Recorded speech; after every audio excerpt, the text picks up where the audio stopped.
बिस्मिल्लाहिर्रहमानिर्रहीम। Horn gap arrester.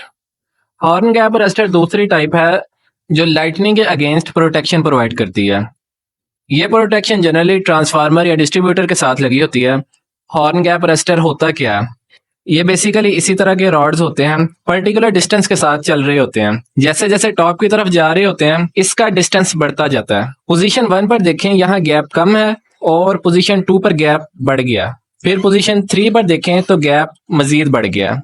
तो यूं इसको डिजाइन किया जाता है कि गैप ज्यादा होता जाए। इसका क्या फायदा है ये अभी आप देखेंगे। इन दोनों रॉड्स को भी उसी तरह कनेक्ट किया जाता है। एक साइड को अर्थ के साथ कनेक्ट कर दिया जाता है और दूसरी साइड को मेन अपरेटस या लाइन के साथ जिसकी आपने प्रोटेक्शन करनी है उसके साथ कनेक्ट कर दिया जाता है। रास्ते में आपको रजिस्टर आर और चोक कॉइल एल नजर आ रही है। चोक कॉइल का यहाँ पर काम ये है कि इसने इंडक्टिव रिएक्टेंस बढ़ानी है ताकि वोल्टेज ड्रॉप होने की वजह से ओवर वोल्टेज कम से कम हो, और रजिस्टर का काम यहाँ पर यह है कि इसने फॉलो अप करंट को कम से कम करना है जो आर्क जाने के बाद आएगा। फॉलो अप करंट हम दूसरे लेक्चर में डिस्कस कर चुके हैं, वहां हमने इसको पावर फॉलो करंट कहा था। इस करंट को खत्म करने के लिए नॉन लीनियर रजिस्टर इस्तेमाल करते हैं।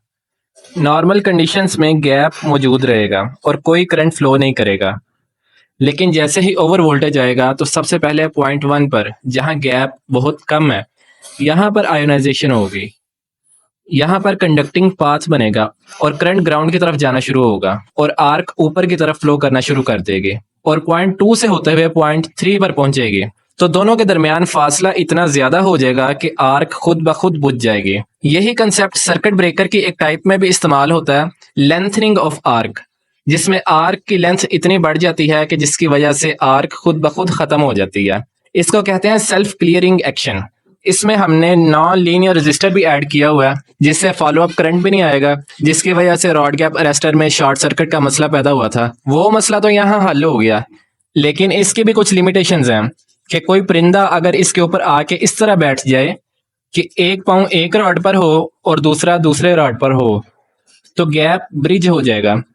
गैप ब्रिज होने से परिंदे की तो हत्या हो जाएगी, लेकिन इस इंसिडेंट से हमारी प्रोटेक्शन बिला वजह ही ऑपरेट कर सकती है। इसके बाद इसमें जंग लगने का भी मसला आता है जिससे इसकी परफॉर्मेंस खराब होगी और इसका ऑपरेटिंग टाइम भी बहुत ज्यादा जो कि 3 सेकंड है। तो इन लिमिटेशंस की वजह से इस प्रोटेक्शन को भी बैकअप प्रोटेक्शन के तौर पर इस्तेमाल करते हैं। प्राइमरी प्रोटेक्शन के तौर पर इसको भी इस्तेमाल नहीं किया जा सकता। तो स्टूडेंट्स, ये था आज का हमारा लेक्चर। आई होप आपको काफ़ी चीज़ें क्लियर हो गई होंगी। इसमें अगर आपका कोई क्वेश्चन है तो आप कमेंट करके पूछ सकते हैं। वीडियो पसंद आई हो तो वीडियो को लाइक कर दें, चैनल को सब्सक्राइब कर लें और बेल आइकन पर क्लिक कर दें। Thank you very much.